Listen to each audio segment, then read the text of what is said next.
Today we're going to talk about the top 6 features of the DJI Osmo Pocket 3, and we're also going to compare it to the Pocket 2 and the differences between both of them.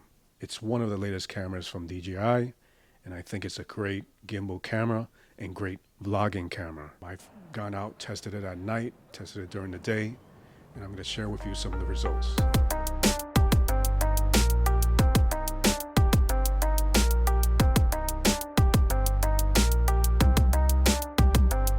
And if you look at the two of them, this is the old version, this is the new version. The screen is larger, it's a better sensor, it looks clearer. You can see a big difference between the two of them there. Oh, that's pretty nice. What do you think? Which one do you like better? I like the new one. You can see it clearly, right? Much more Can clear. you even see that screen on the Pocket 2? It's harder. This is It's harder, right? like watching TV. I mean, that's really nice. Exactly. It's a little bigger. I mean, if you're looking for the smallest you can get, that's really okay. Right. But if the size doesn't bother you, this is much nicer. Exactly. This is brand new, so it's about $500 something. This one here is a little bit older. It's about $349.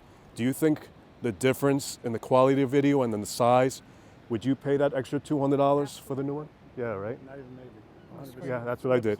And the screen flips. Yeah, you can make it narrow if you want to shoot it sort of like a cell phone style. Vertical wise, you can do that too. That just sealed the deal 100%. Yeah. Yeah, because then it's as wide as the device. Exactly. And then it's that. And when you flip it, so let's say if you were to flip it, you can also see yourself wide or you can see yourself in vertical version. You can change the setting. Okay. So that's what's nice about that. And this one you can't. That's one view. It's one view and that's it. So I think there's a big difference. I think this is going to sell really, really well. Good way to compare. Yeah. Side by side. Exactly, side by side. By the way, just so that you guys know, I do not know those people. They came up, they saw me shooting with these two cameras together side by side. And they're like, hey, is that a video camera? What is that? And just random people passing by wanted to give their opinion. And they agreed that it's worth the extra money to pay for the brand new Osmo Pocket 3. I decided to just buy the camera itself since I already have the DJI wireless lav. This works with the DJI Osmo Pocket 3, by the way, just so that you know. It has this connection, which is the USB-C connector. You put it right into the back of the camera or underneath, whether you have the extended battery or just the camera itself. You plug it right in, turn on your wireless lav, and you're good to go. No need to buy the Creator Combo if that's all you want, and there's no need to buy the new mic that's coming out for the DJI Osmo Pocket 3. All right, let's jump right in. Feature number 1, improved stabilization. I had a chance to go out and test this, and you'll see some of the footage of the difference between the DJI Pocket 2 and the Pocket 3. I walked around the boardwalk today on the beach, and I was able to record some video and show you the differences of the stabilization between the two. Yeah, this thing is awesome. I love the way it looks. I love the fact that I can see it clearly, the fact that it can track me when I'm moving.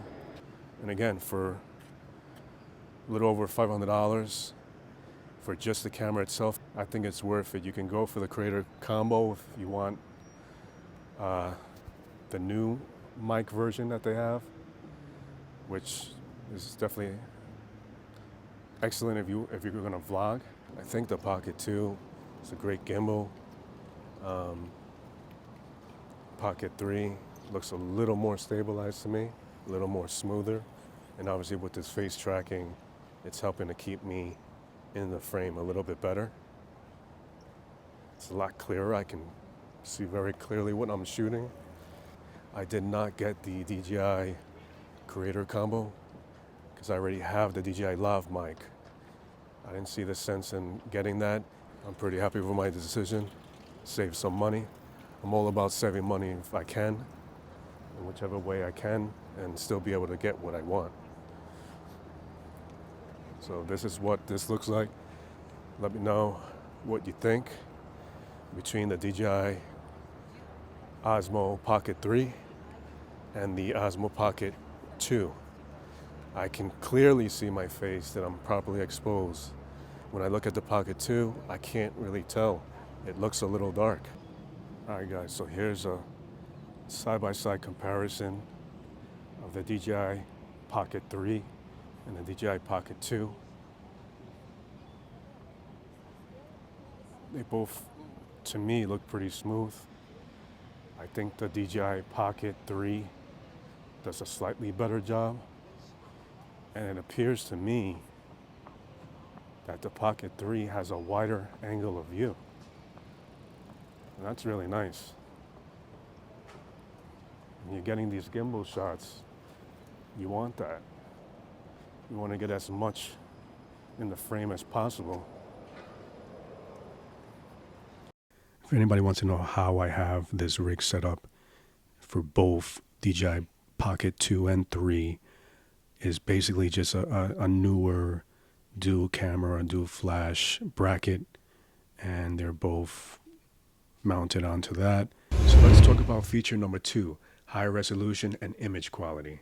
This is beautiful Long Beach out on Long Island, New York.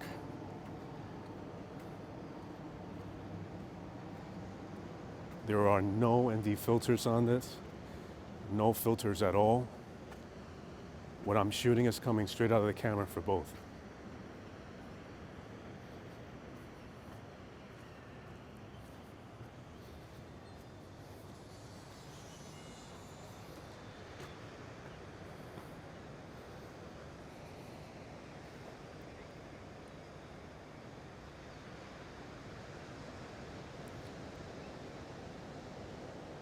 In shooting this too, I noticed that the DJI Pocket 3 does a better job at centering the image.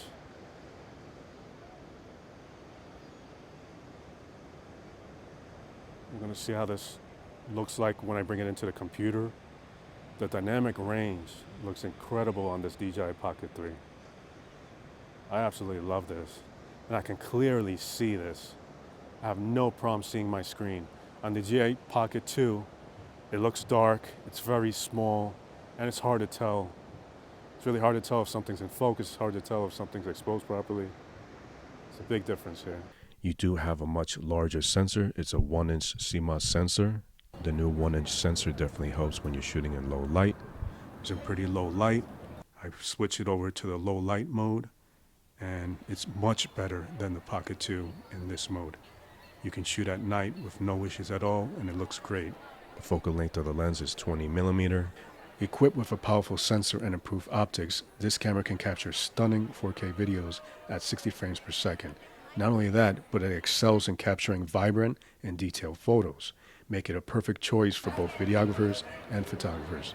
The colors are rich, details are sharp. Feature number 3, intelligent shooting modes. If you're tracking the subject, you could just select the subject. You can use face auto detect, and that will try to keep the subject in the middle of the screen. You have a single focus mode. This would be great for revealing shots. Continuous focus mode is probably one of the best modes you could use if you're just vlogging and you're just shooting in one particular area. You're not trying to reveal anything. There's also a product showcase mode, which would be great if you have a product that you want to show off. The minute you put the product in front of the camera, it would automatically focus on that product. You can also shoot time-lapse, motion-lapse, and hyperlapse videos. In order to change the settings for shooting, whether you want to shoot photos, standard video, if you want to shoot a time-lapse, custom settings, slow motion, or even if you want to shoot in low light, you come right here to this video icon here, tap on it and choose between the settings, and you just simply choose which mode you want to put and just choose between the different shooting modes. There's a new video spin mode, and you can choose between 90 degrees or 180 degrees. Feature number 4, longer battery life. There is a new 1300 milliamp battery. The battery lasts a lot longer than it does in the Pocket 2. You can quick charge in as little as 16 minutes up to 80%, or roughly 30 minutes for a full charge.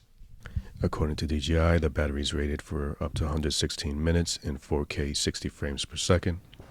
Obviously, that would only be in the most optimal environments. If it's very cold outside or very hot, that obviously can change. Feature number 5, the DLOG shooting mode. DLOG, short for DJI Log, is a professional-grade color profile that provides content creators with unparalleled control over their footage. This D-Log mode is a game changer for filmmakers. You'll be able to match the color of whichever camera you're shooting with.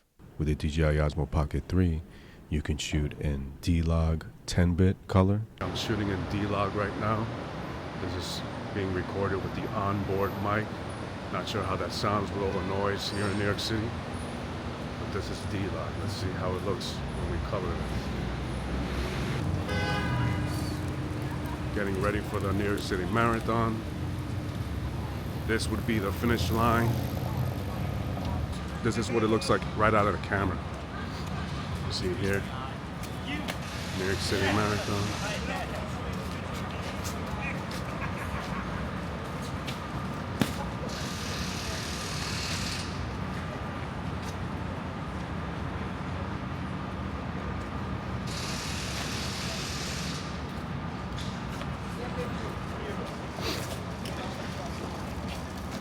The guys here getting ready, preparing everything for this finish line up over here.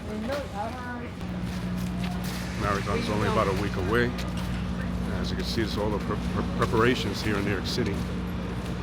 This is what it takes to get this marathon prepared for Sunday, November 5th.